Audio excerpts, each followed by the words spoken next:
ॐ अज्ञानतिमिरन्धस्य ज्ञानाञ्जनशलाकाय चक्षुरुन्मिलितं येन तस्मै श्रीगुरवे नमः। नमा ॐ विष्णुपादाय कृष्णप्रेष्ठाय भूतले श्रीमते भक्तिवेदान्त स्वामी नामिने नमस्ते सारस्वती देवे प्रवाणी प्रचारिणे निर्विशेष शून्यवादी पाश्चात्यदेशतारिणे वाञ्छाकल्पतरुभ्यश्च कृपा सिन्धुभ्य एव च पतितानां पावनेभ्यो वैष्णवेभ्यो नमो नमः। जय श्री कृष्ण चैतन्य प्रभु नित्यानंद श्री अद्वैत गदाधार श्रीवासादि गौर भक्तवृंद। हरे कृष्णा कृष्णा कृष्णा हरे हरे, हरे Ram Ram Ram Hare Hare. Hare Krishna. I'm grateful to be here with all of you today. And today I'll be writing and drawing some things over here. The broad topic I'll discuss is that how can we make the new year new? Topic was, don't just change your calendar, don't just flip your calendar to a new year. We want to change our our heart, we want to change our character, we want to change. So new, see, if I am going through life now, if I want something new in my life, there are two ways the new can come. One is from outside something new happens, and the other is from inside something new comes. Mhm. That means, say, we go to a new place, we meet some new people, we do some new things. So people like to travel now. Tourism is a big industry in itself. Why? Because we all have a desire for something new in life. Mm. So now, when we want our life to be new, we want our life to be better. At that time, one way is outer situations become better, newer and better situations come in our life, and that's important, and we'll talk about that also. But the other side is that from me something new comes. From me, from within me, something better comes. And in general, all changes that are there that happen, they are basically a combination of these two. There could be, we could say, there are new situations in my life. Hmm. And while there is a new situation that is important, but what is also important is that I have a better disposition. I have better inclinations, better tendencies, better thoughts.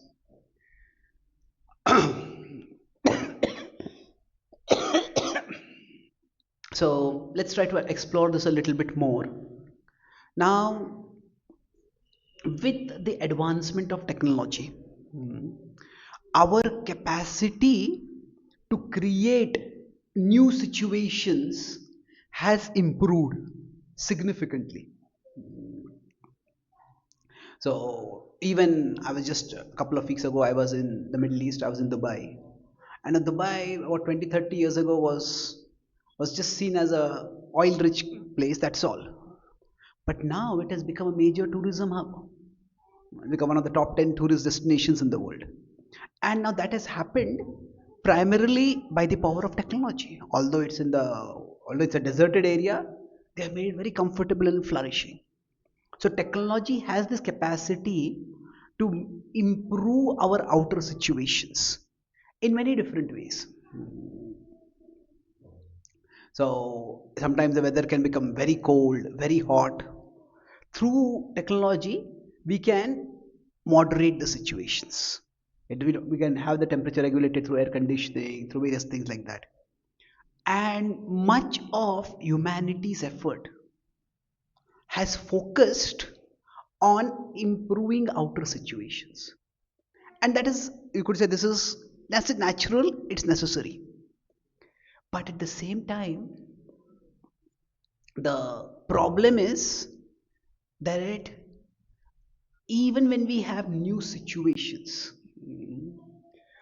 if we have the same old dispositions, then can become a problem.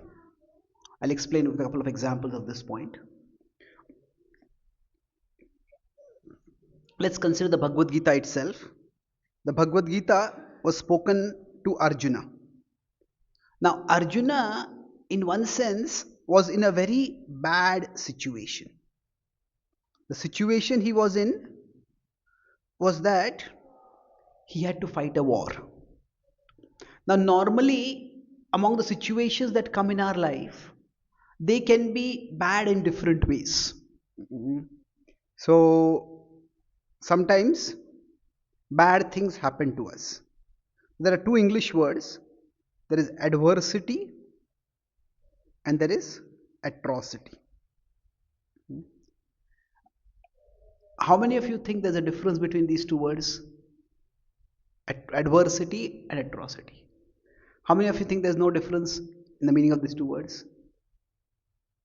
Okay. How many of you think the difference does not make any difference? So, see, adversity is when it's a cold night and we desperately need a heater and the power supply goes off. That's adversity.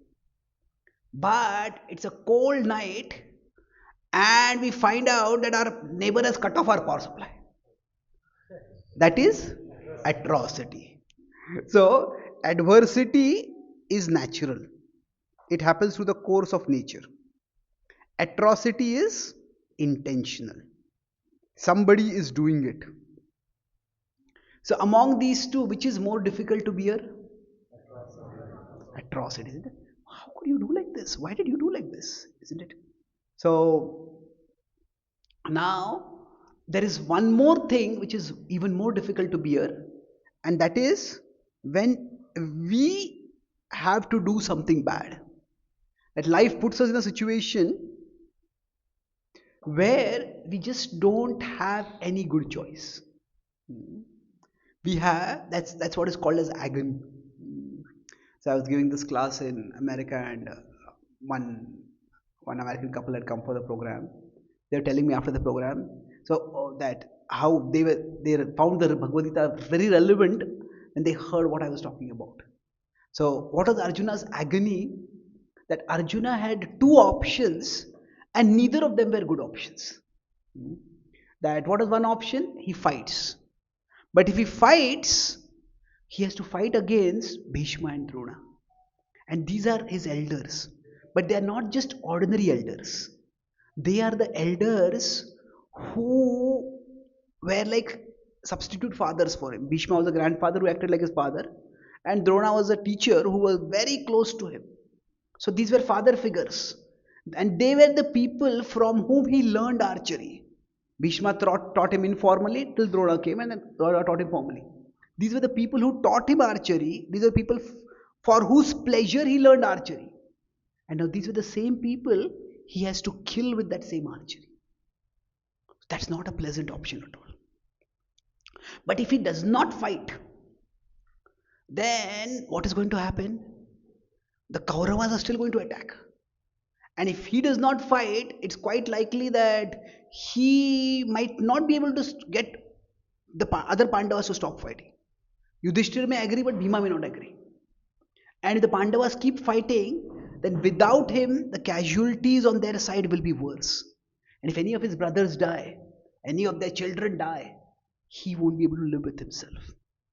If somehow they all decide to stop fighting, Duryodhan will keep persecuting them. And they will constantly be troubled by him. Even if somehow Bhishma, Drona, Bhishma gets him to stop. Okay, you leave the Pandavas alone.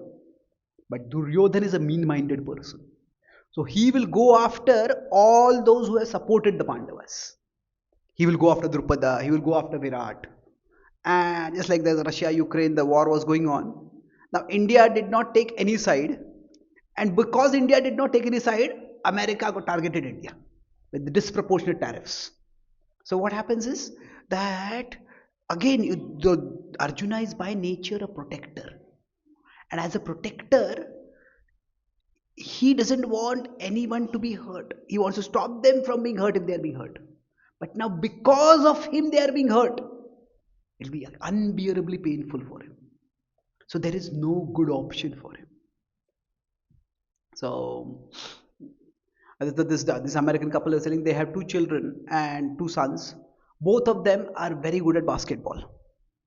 But so they had opportunity to send one of them to like an eminent basketball academy to grow. But they had enough money to send only one.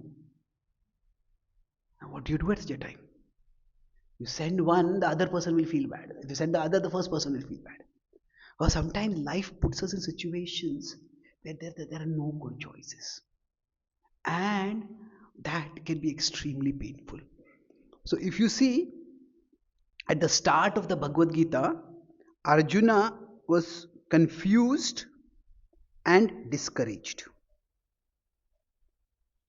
So there's a difference between confused and discouraged. Confused means I don't know what to do. Discouraged means I don't feel like doing anything. So both of these are a problem. And by the end of the Gita, that same Arjuna, by the end of the Gita, Nashto mohasmriti labdha tvat prasadan mayachyuta sthitosmi gata sandeha karishye vachanam tava.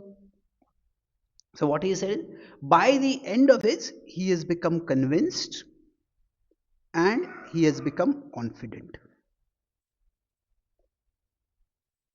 So now in his case, did his situation change? No. His situation was still the same, but his disposition changed. His vision of what he was doing, his approach towards it changed. And when we are talking about our life, now we can try to change situations to whatever extent. In one sense, fighting a war is an attempt to change the situation. So that's important, no doubt. But there's something much more important. That is changing our disposition. So what life brings upon us, that may sometimes be good, sometimes be bad. And if we want the newness and the happiness of our life depend, or we let the newness and the happiness of our life be dependent on the situations that come in our life, then we will always be very vulnerable. We'll always be very unstable. We'll always be very insecure in our life. So that's why what we will discuss is that yes, we want good situations, but how can we bring in a better disposition in our life?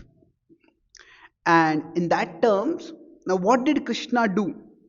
What was the message of the Gita that led to this change? That's what we'll try to discuss. And I'll discuss this in broadly 3 steps. So when we say change our heart, expand our vision, change, elevate our disposition. So what does that mean? In general, whenever any event happens in our life, any situation comes upon us, inside us, based on an event, a story is formed. We actually make an interpretation of the event.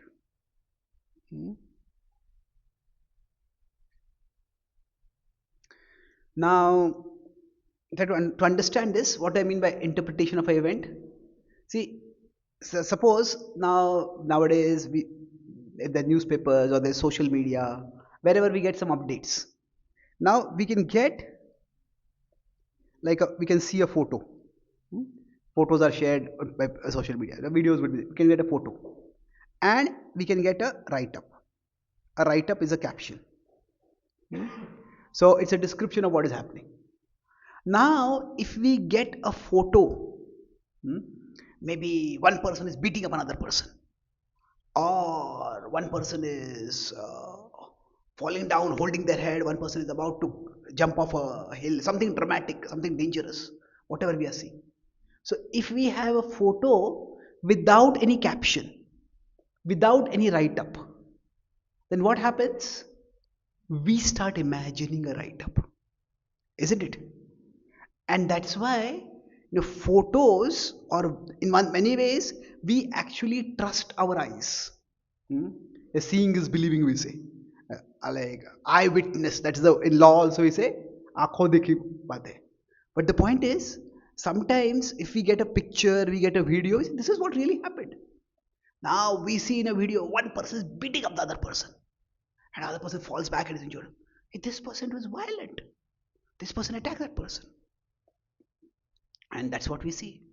But maybe what we saw was a 30-second video, and the whole recording is 5 minutes, and all the previous 4.5 minutes, this person was trying to pacify the other person. That person was irritating, this person was pushing him, this person was hitting him, and then the last 30 seconds is this person finally retaliates. So what happens? The picture that we see, the picture itself, it's very consuming. It catches the attention immediately. But the picture does not itself tell what happened. We have to infer from it. We have to guess from it. So that's why if a picture is there without a write-up, now of course the write-up has to be accurate also. Somebody gave distorted write-up also. But I'm talking about if there's a visual and verbal. When both of them are together, then we get a more. So what happens is the visual and the verbal. So the visual is more generally emotionally evocative. Hmm? It triggers our emotions. The verbal, it gives more clarity. Okay, what actually happened? Hmm? So, not just clarity, you can say clarity or accuracy. We come to know what happened. So, why am I differentiating between these two when we're talking about this?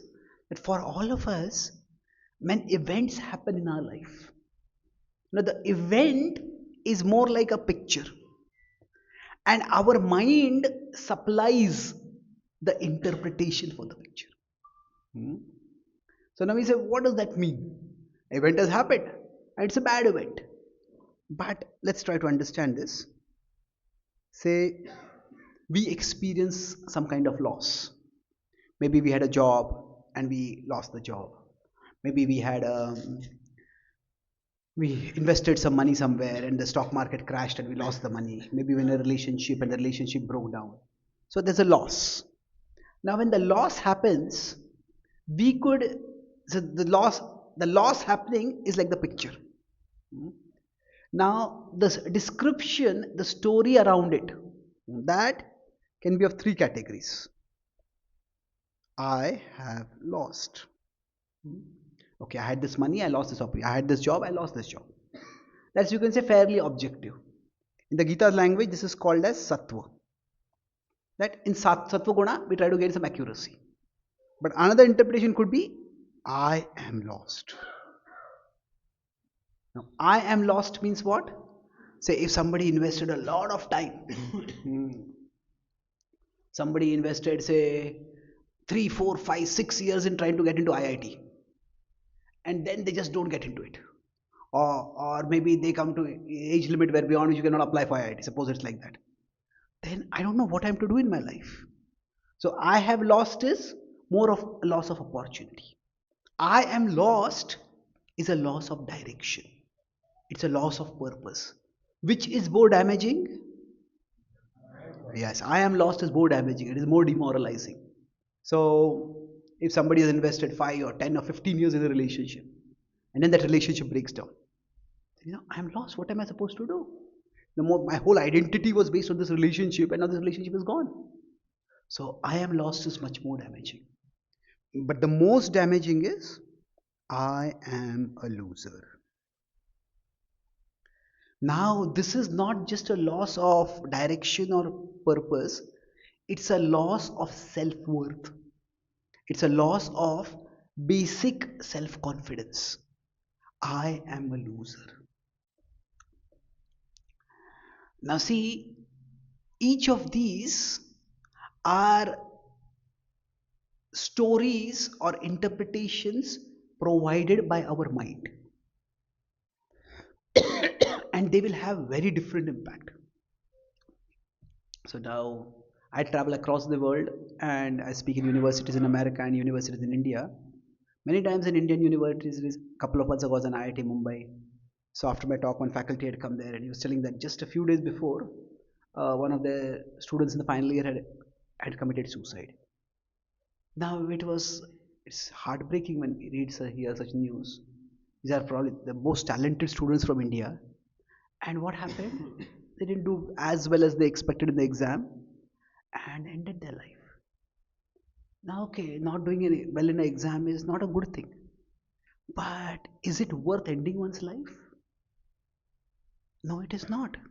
But what happens if one's whole sense of identity comes from my marks?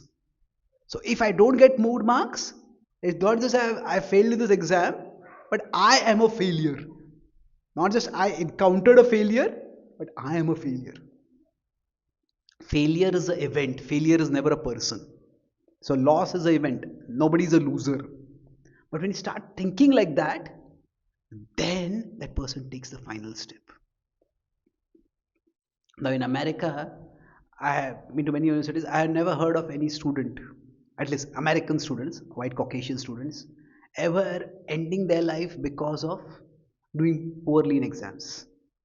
America is a relatively affluent country, and of course there are challenges there also. But the level of competition that is there in India, it is not there in the academic world. Till now in America, I have not met a single person who says I am jobless. They may not have a job, but the way they say it is, I am between jobs. So, yeah, I had a job. Now I'll get another job in the future. So I'm between jobs. It's like I'm between cities. I'm traveling. They're very nonchalant. In India, if you come home and tell your family, I lost my job, it's like somebody died in the family. What happened? So now, so there's a certain level of detachment. Now, so even if they say lose a job or lose an exam, it's no big deal. Now that doesn't mean in the West, young people don't end their lives. There, quite often, they end their lives much more because of heartbreaks. So it's like somebody has one bad relationship, second bad relationship, third bad relationship. Then that person may start thinking that maybe I am unlovable. Maybe there's something wrong with me and nobody will ever love me. Forever I'll be alone. And all my friends will be in healthy, happy relationships. And I'll be all alone and everybody will pity me. Everybody will feel sorry for me. I don't want to live a life like that. Better let me end my life. So it is that what reason our mind may tell a particular story. That may vary. But the point is, this is the events that happen in our life, they are like pictures. But the description of that is something which we write, which we with our mind, or rather, actually, we are meant to write, but often our mind writes the description. And the difference between the two, that there is an event and there is an interpretation of the event. There is a, I would say, the mind says this is the description of the event, but that need not be the only description of the event. So the mind is supplying a description. So in some countries, if there is a racial tension, religious tension, or ethnic tension, whatever, like in America, it happened once that in America there's some places there's a lot of racial tension. So the blacks feel that sometimes the police are very unfair to them. The police pull them over a lot more than they pull over whites.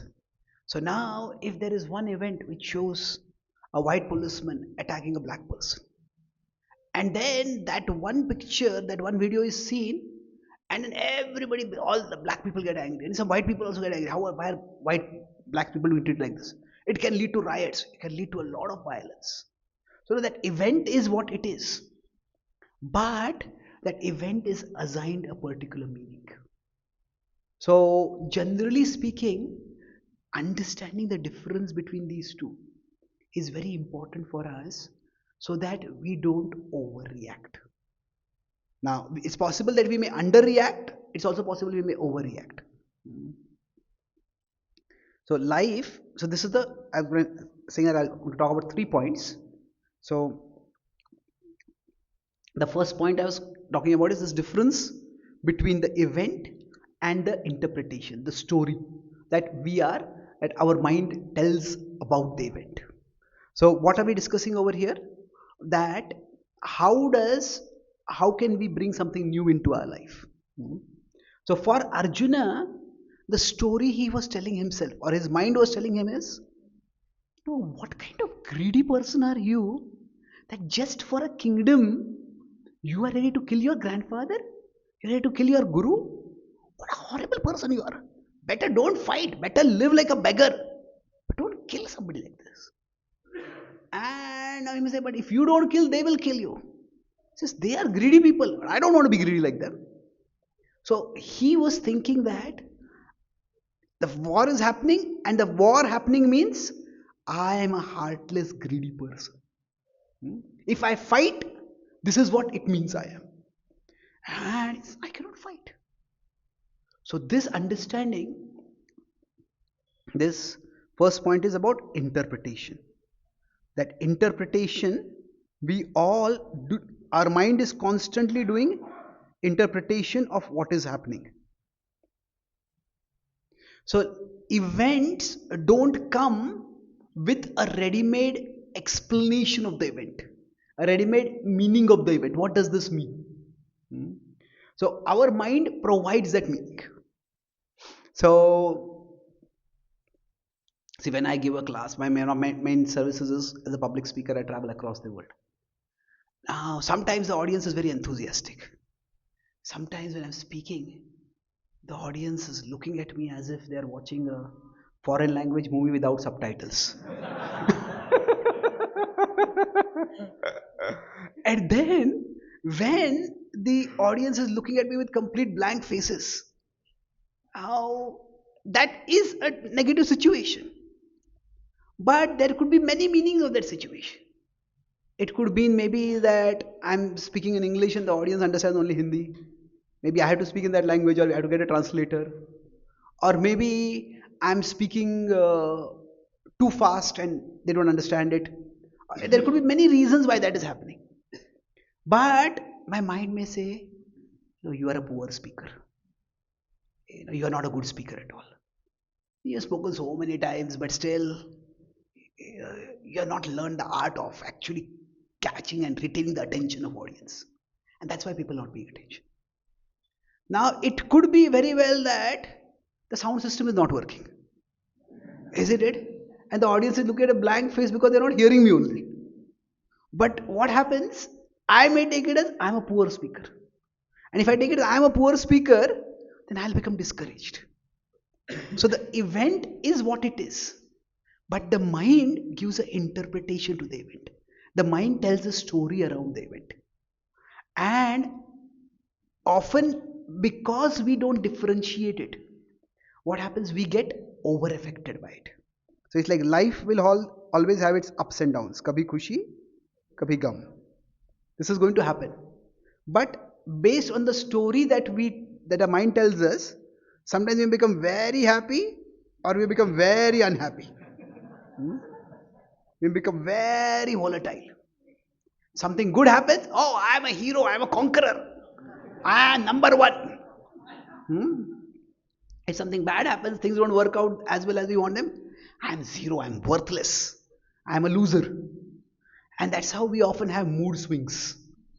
So the mood swings that happen, they are not generally completely arbitrary. We may sometimes not be able to, we might say that I'm just a moody person, or he or she is just a moody person. Well, that may be some extent it may be true, but there is a reason behind it. What happens is certain events have happened, and those events our mind has interpreted in a particular way. And that's why sometimes we feel very energetic, sometimes we feel as if I can shake the whole world. And sometimes it becomes like the whole world cannot shake us from under our bed, or from under our blanket. I just want to sleep, I don't want to get out at all. I don't want to do anything. So now, this understanding this principle that there's an interpretation that is happening. So I'll talk about this in three parts. We'll try to get IAS degree today. No degree, we'll get IAS. We'll try to understand. Right. So first is understanding that there is an interpretation happening. Hmm? Now this interpretation is almost unconscious. That means the interpretation happens without we often being aware of the interpretation.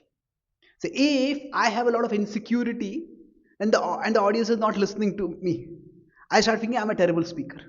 But if I have a lot of ego and the audience is looking blank, I think the audience is dumb people. Isn't it? So it depends on my own disposition, but both of those are unhealthy. Thinking that I am worthless or thinking the audience is worthless. Both of those are not a way to move constructively move ahead in whichever situation we are in. So if we are working with our boss and our boss is giving us too much work, we feel, and we talk with our boss, and the boss doesn't listen to us. He will say, "Hey, I am such a wimp. I am such a useless person. Everybody exploits me. Everybody abuses me. Everybody just makes me work hard. I am such a terrible person. This is what my life story is going to be." So if we are insecure, we'll start thinking that everybody does like this with me only. Now, if we are egoistic, we think this boss is such a terrible person. This boss is not worth being a boss. So when I become a boss, I'll teach this boss. So now both of those could have truth, but both of those may not be true also. So the point is there is an unconscious interpretation that is happening constantly. So from there, what we need to move is towards a conscious analysis. That, okay, what actually is happening? So when we want to talk about cultivating a healthy disposition, first become aware to understand that my mind is adding something to every event that is happening in my life. Now, once the mind adds something to event, now we want to separate the two. So what is the actual event and what is it? Okay, what does it mean? We look at it afterwards. So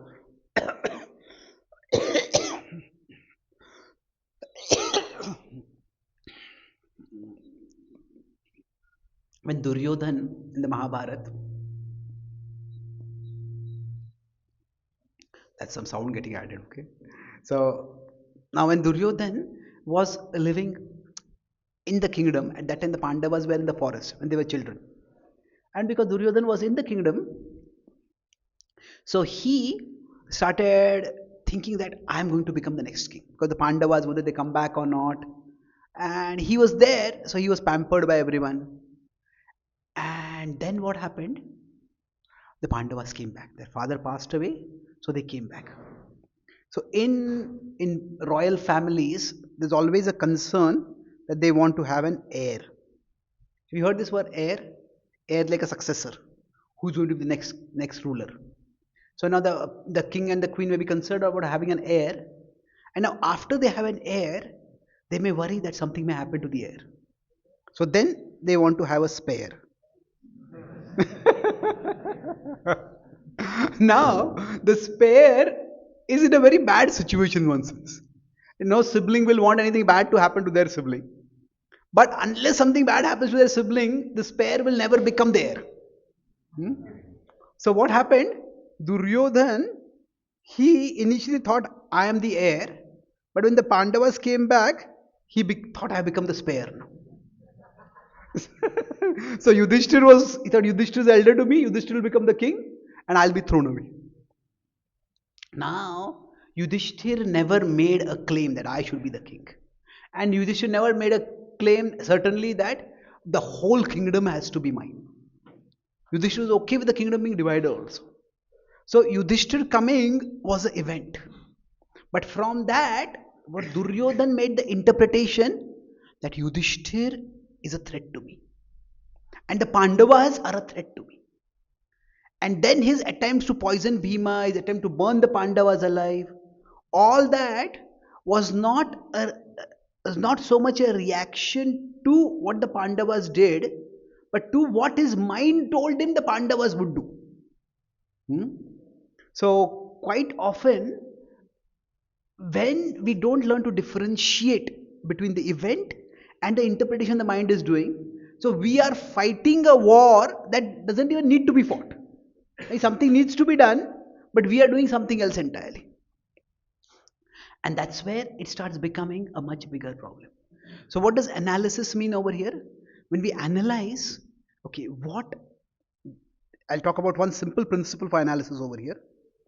There is what is, and there is what if. Hmm? What is and what if. What if means, what if this happens? What if this person does like this? What if this happens? What if this? So now the question what if sends our mind on a wild imagination drive. Now of course, sometimes we have to consider the future. So if I have a job right now, I have some money. Then if I lose my job, do I have some savings? Hmm? So what if? What if I lose my job? Hmm? So we have to prepare for that to some extent. But there is a what if that is consciously done. Hmm? And there is a what if that just the mind goes off without even our realizing. And then we start worrying, oh, what if this happens? What if that happens? What if that happens? That kind of what if does not prepare us, it only makes us panicky. It only makes fills us with fear. So analysis is about first understanding what is the problem, what is the actual situation, what actually happened. So what is about the present. Now what if can be about the future. What if this happens? What if that happens? Okay, that over here.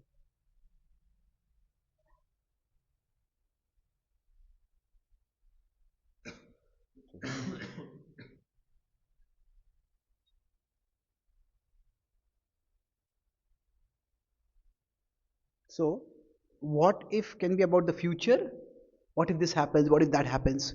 Or what if can also be about the past? If only I had not spoken this way, if I had spoken that way. If only in this exam I had given this answer than that answer. If only I had done this. So, what if it's worthy to think about it at times, to learn from our mistakes, to prepare for our future. But the first stage is differentiate between the two. What is and what if. So, what is the actual situation right now? What is the exact problem right now? This is where it's very important to understand how the mind works. We talked about the disposition we bring into life. So, the situation comes upon us, we can't control that. To some extent, we can't control it. Sometimes we can, but many times we can't control the situation. When we talk about the disposition, that primarily comes from our mind. So, each of us has a mind that works in particular ways. Mhm. Have you heard these two words, optimist, and what is the opposite? Pessimist. So, what is a standard example of being optimistic or pessimistic? Glass. If you have a glass of water, if you see it half full, then we are optimist. If you see it as half empty, we are pessimist. So, this doesn't look like a glass. So, if you have a glass of water, if it's half full or half empty, what do we see? Now, this is at one level, everybody will tell you be an optimist, don't be a pessimist. Now, I have a friend who is himself given hundreds of self-help talks and he's attended thousands of talks. He says, if anybody gives an example is see a glass as half empty, not half empty as half full. He says, the first thought that comes in my mind is there enough water in this glass to throw on your face? It's such an old, boring example. You have heard it hundreds of times. Now that doesn't mean it's not valuable, but there is an important principle over here. Sometimes we may think that negative thinking is bad, but that is not true.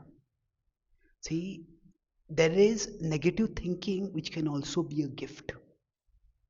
Hmm? The ability to think positive is a gift. The ability to think negative also is a gift. Say if somebody is going to build a skyscraper, this is just a barren land and say, oh, we'll build a 50-story skyscraper over here. That's good. Such an optimist you are. Missing. But for that skyscraper to be safe, somebody has to think about what all may go wrong. If there's a fire, is there an exit over here? No. If it collapses, there's an earthquake. Do we have some measures? So basically, somebody has to consider what all can go wrong and prepare for it. So some people, their minds naturally think about positive possibilities. Some people's minds naturally think about negative possibilities. And both of these can be assets and both of these can be liabilities. Mhm. Like some people may think so positive that they don't even think about any danger only. Somebody there's some scheme comes up. You invest your money and in 6 months your money will become double. Okay, I've got 10 lakhs saving. I'll put all 10 lakhs over there. What if you lose the money? Don't be such a pessimist. No, that's not pessimism, isn't it? So the idea is, in between these two is a realist. So realist is that yes, the glass is half empty and the glass is half full. Both are true. So both optimism and pessimism are additions of the mind. Hmm? They are based on the way our mind works.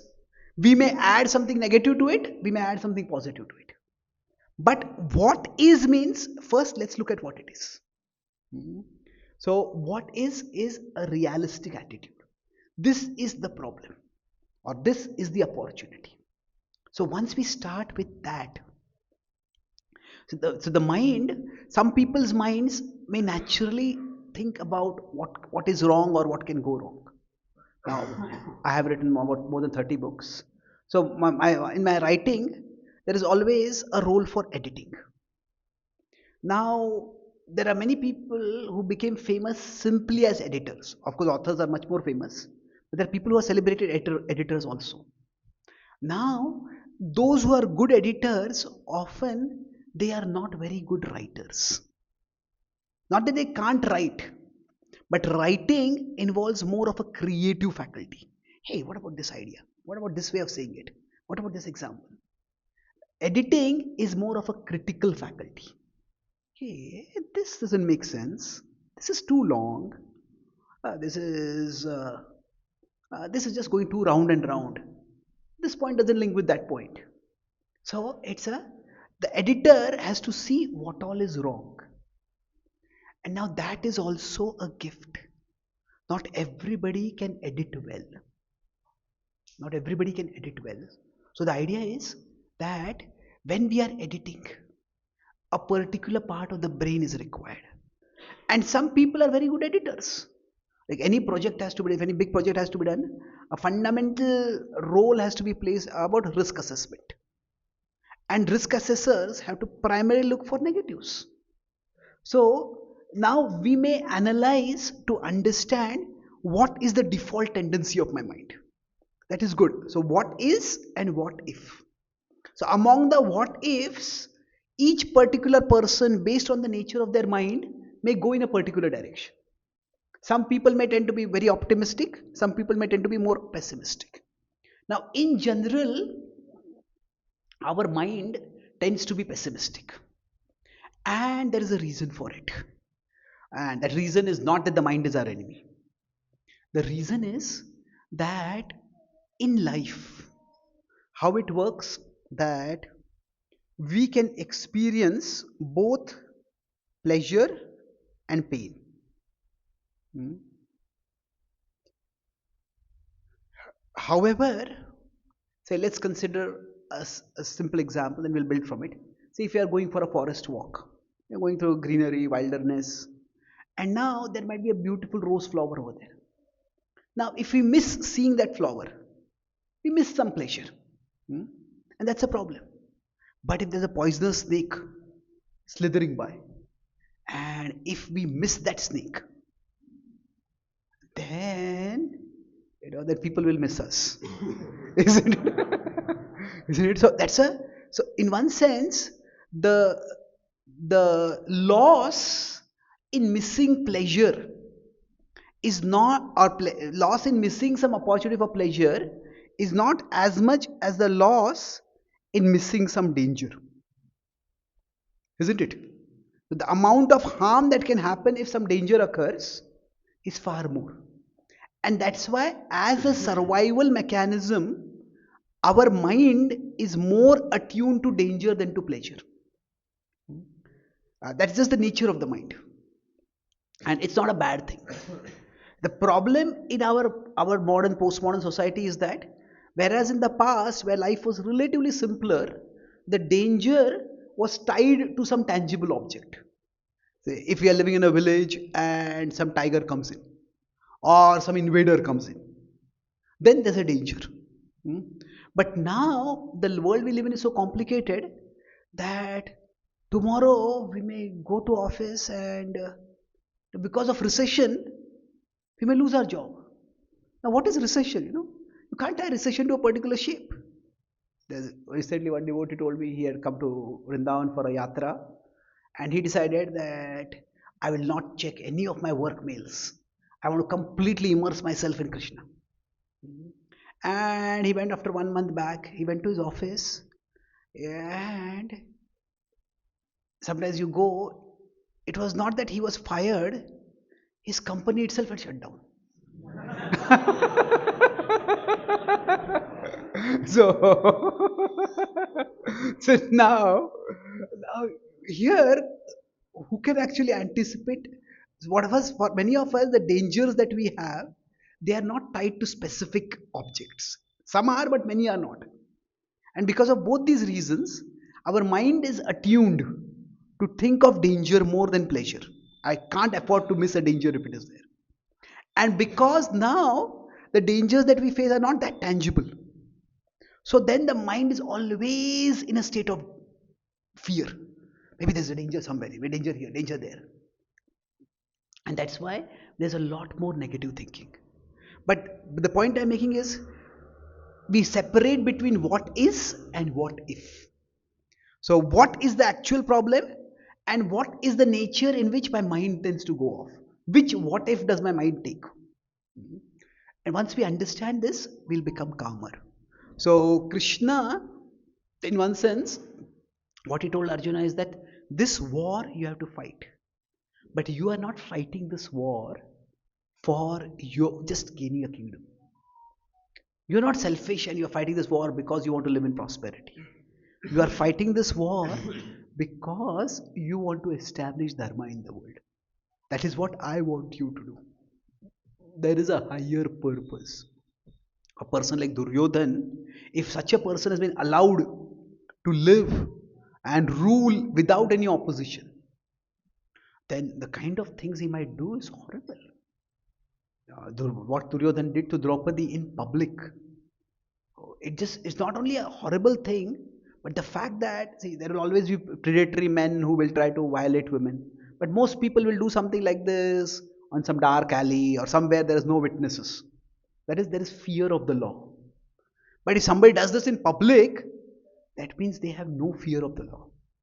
If somebody goes into a police station or goes into a court and does something like this, that means not only they have no fear of the law has fear of them. Isn't it? So that was the situation of Duryodhan, that in a place where all the kings, all the Kshatriyas, all the protectors are supposed to be present, he thought that I can do this and I can get away with it. So now, if such a person had unchallenged power, now when the Pandavas were in the forest, Duryodhan knew that the Pandavas are going to come back. And that's why he kept his shenanigans, his evil deeds, he kept them under some restraint. But if the Pandavas completely out of the picture, then he would cause terror in society. And he had to be stopped. So now the last part is that I talked about I, A, and S. So S is where our spirituality comes in. So we try to understand that I am doing an interpretation, or my mind is doing an interpretation. So we try to do an analysis, to understand the situation. Hmm. And then lastly, what does spirituality do? I'll talk about this. And mm, spirituality broadly does two things for us. Now, when we say spirituality, what does it mean? There are many different people who may have different ideas of what is spirituality. Mm. So I was giving a talk in Salesforce, and then one person came to me, my office is a very spiritual place. I said, okay, why is that?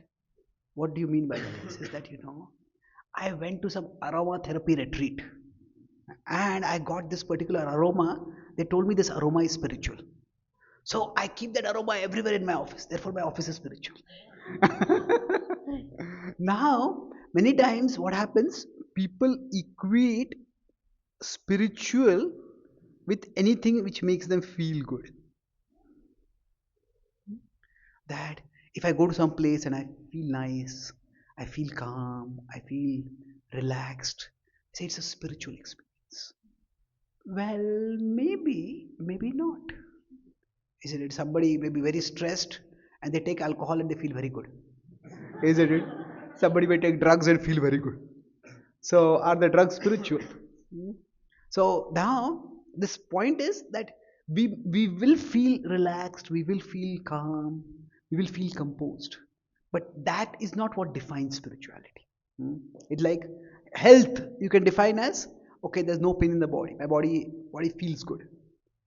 But how you get to it is important. Somebody can take pain medication and they can feel very good, but that doesn't mean they're healthy. So, spiritual is not just about the destination. Hmm? Spiritual is also about the process to the destination. Nowadays, say I was giving a talk in Stanford, and there I was talking about neuroscience and spirituality. So they told me that there they have got a huge research being done, not in Stanford, other universities also, to develop something called a meditation helmet. What is a meditation helmet? Their idea is that there are many scientific studies which have found that when we meditate, the neural imaging, the imaging of our brain, shows that the brain is in a very calm state. So there are different areas of the brain which are associated with different functions. So if certain parts of the brain are activated, that means the person is in a calm state. If some areas of the brain are activated, that means the person is very worried, very angry, whatever. It's not a one very clear correlation, but broad correlation is there.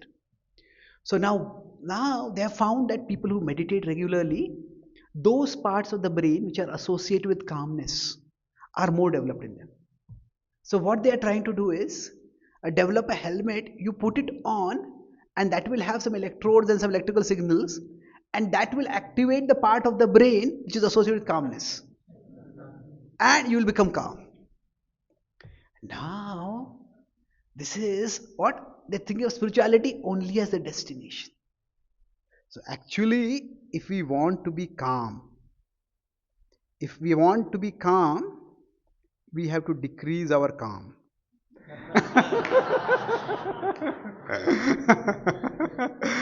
If our desires are raging wild, I want this and I want that and I want that and I want that, if there are so many desires inside us, then those desires are what is going to steal our calm. So they are going to rob us of our calmness. So we cannot have calm simply by putting on some helmet.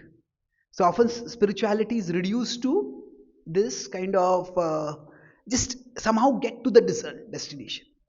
But it's a process to get to the destination. So what is spirituality about? How does spirituality help us to create a new disposition? So the idea is that if I am here, or let's put it here, that see our existence is three level. There is the soul, there is the mind, and there is the body. We have three level existence. This is like a computer system in which there is the hardware, the software, and the user. So all these three together is like the self. So for us, the mind is next to us, and I have deliberately shown the mind to be very big. The mind is actually, in one sense, the body is huge, the mind is small. But I have shown the mind to be big because the mind has a big influence on us. Our thoughts, our moods, our dispositions, that is affected a lot by the state of our mind. So now, what the Bhagavad Gita tells us is that next to the soul, there is the super soul.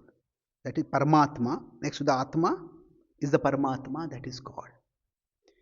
So, spirituality is where we become more connected with with the God within us, with the spiritual side within us, than with the mental and physical side. So as long as our mind is very big for us, our mind has a big impact on us, then whatever story the mind tells, that's what is going to affect us. Hmm. Say if we are in college or we are working and we have two people in our social circles. One person is constantly discouraging us. You got into this job, you're just lucky that you got this job. You're actually not qualified for it. And you when you fail, not only will you go down, you'll take the whole team down. This person is constantly discouraging us. There's another person who is encouraging us. Yeah, everybody has to learn new things. Everybody makes mistake, but we can all learn from our mistakes. We can grow, and you have talent. You can develop that talent. So there are those two people. One is constantly discouraging us. The other is constantly encouraging us. Now we have a choice whom we listen to. Both will be there, but whom do we listen to? So if we listen to the person who is constantly discouraging us, then we will get discouraged. If we listen to the person who is encouraging us, now encouraging is not the same as flattering. Encouraging means suppose we go to gym and we try to lift a 10 kg weight or 20 kg weight. And we can lift 20 and we say, okay, let me try to lift a 21 kg weight. Yeah, maybe I can do it. But encouraging is not simply telling you can lift 60 kg weight. You try to lift a 60 kg weight, and after some time you become a 60 kg weight, somebody else has to lift. So it depends. Encouraging is not flattering. But there is this. If there are two voices, whom do we listen to? So what happens? Spirituality essentially means if we grow spiritually, that means that inside us the mind's volume becomes smaller, the mind's voice becomes weaker, and God's presence and God's voice becomes bigger. So for most of us, the mind is very big and God is very small. We constantly hear the mind's voice, and every event that happens, the mind's commentary comes up with it. And then we get overwhelmed by it. But when we chant the holy names, when we do kirtan, when we come to satsang, when we do some puja, by all this, what happens? God becomes the bigger reality inside us. That God is with me, God is for me. Just as Krishna was there with Arjuna on the chariot, on the battlefield. But as long as Arjuna was looking toward the battlefield, he was becoming more and more panicky. But when he turned towards Krishna and when he heard from Krishna, he started becoming calmer. He started become more composed.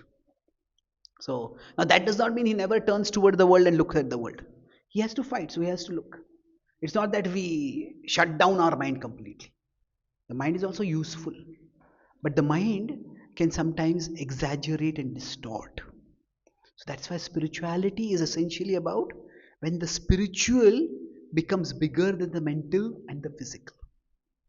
So when we start practicing bhakti, the result of that will be our mind's distortions. They will start decreasing. Even if they don't decrease, the effect that they have on us will decrease. Like there are two things. The person who is constantly discouraging us, that person itself changes and stops discouraging us. But the other is the person may be discouraging us, but we don't listen to that person so much. We don't let that person define us. Like going back to the starting point, a loss happens, and the discourager says, Not that you have lost, but you are a loser. Now we don't listen to that person so much. Rather, we listen to the person who is there to encourage us. So Krishna was there with Arjuna on the battlefield. And if we consider the world to be like a battlefield, then our body is like a chariot. And Krishna is there with us, within us. And the more we connect with Krishna, the more we'll find that the ups and downs of life will not shake us so much. So positives will come in our life. When the positive situations come, we'll be able to tap them better. When the negatives come in our life, we'll be able to tolerate them better. And with that new disposition, actually we can create a new life for ourselves. A new life, a new year, which will be a better year for us. So I'll summarize what I discussed today. Our broad topic was, how to make the new year actually new. How to make it new. So broadly, I talked about 4 points. First was when we talk about the concept of new. New can be in terms of the situations that come in our life, or new can be in terms of the dispositions that we bring into our life. So now ideally, if both are there, that is the best. But the situations we can't control so much. In fact, the situations may just be dual, but if our mind is unstable, then we go way up and we go way down. So now what do we do about it? So to have this new disposition, so for this we talked about three things. What are the three things? I was interpretation. But the first thing we need to understand is that our mind is constantly doing interpretation. That whatever happens, if I experience a loss, my mind may say, I have lost. But this kind of objective interpretation is very rare. It's I am lost or I am a loser. So this additional interpretation that is happening, it's like if there is an event, there is a photo of the event, and there is a write-up of that event. There is a write-up about the event. Now what happens is that the photo often it triggers our emotions. Now the write-up gives us a little more clarity about what actual clarity or accuracy. So what happens often, the events are like the photos. While the events have both of these, but while the events have both of these, our mind often goes only in this direction. It only sees the photo, and then what happens? The mind provides a write-up. And that's how we may end up overreacting to events. So to avoid the interpretation, what do we do? Analysis. So analysis means simple. We separate it into two distinct steps. What is the steps? What is, and then what if. So what is it? Simply about the facts. What actually happened? So for example, okay, I lost this particular job, or I came to this particular place and this person was supposed to come, this person didn't come up, or I have been given more work than my colleagues. That is what is. Now once we understand the facts, so what is more about the present.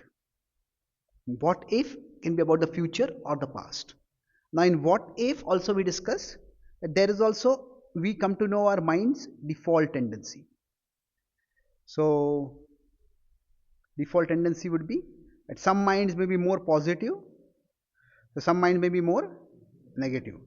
So it's not always necessarily that negative is bad, not necessarily that positive is good. So that what we want is, first is to be realist. Realist means understand what is. And then generally, if our mind tends to be more in the negative direction, it's good if we can find out roles in that direction. So if somebody is very good at finding out they have a more critical tendency, then there are jobs available in that role also. If somebody has more creative tendency, there are roles available in that also. So we need to, it's not that we have to reject our mind completely. It's not that we suppress our mind. But once we identify Okay, this is the way my mind works. Then we can deal with it. So then I talked about the pessimism. It's increased because of two reasons. One is that our vulnerability to danger is far greater than our capacity for pleasure. If we miss pleasure, okay, we miss something. If we miss danger, we can die. And then second is nowadays we have many intangible dangers. Like somewhere some change happens, and because of that we end up our prices of everything increase, or we lose our job. That's why our mind tends to be more negative. And the last part was spirituality. So spirituality, what is it? It is, there is many people think it's just about a destination. Destination is, yes, when I practice spirituality I will feel good, but there is a very important the process that we need to get to it. So we cannot have a meditation helmet, because that is not taking us through the process. It's like taking pain medication and feeling good. So what is that process we discussed?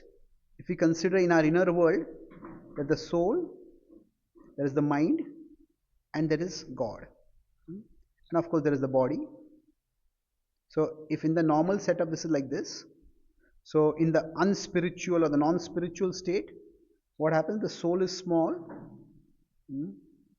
The soul is small, the mind becomes very big, and God also becomes very small. Then every the mind story, whatever it is told, that just becomes our story, and we get overwhelmed by it. But when we are spiritual, the soul is here, the mind becomes smaller, and then God becomes bigger. Then what happens? Our connection with God, that gives us stability, that gives us security. So if our mind is giving us a distorted picture of things, the mind is a discourager, then God is our encourager.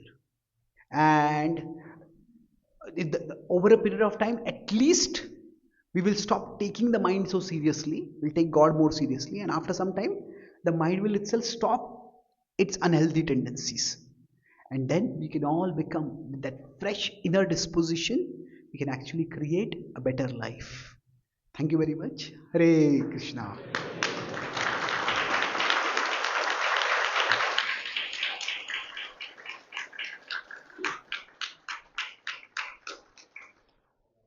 Are there any questions?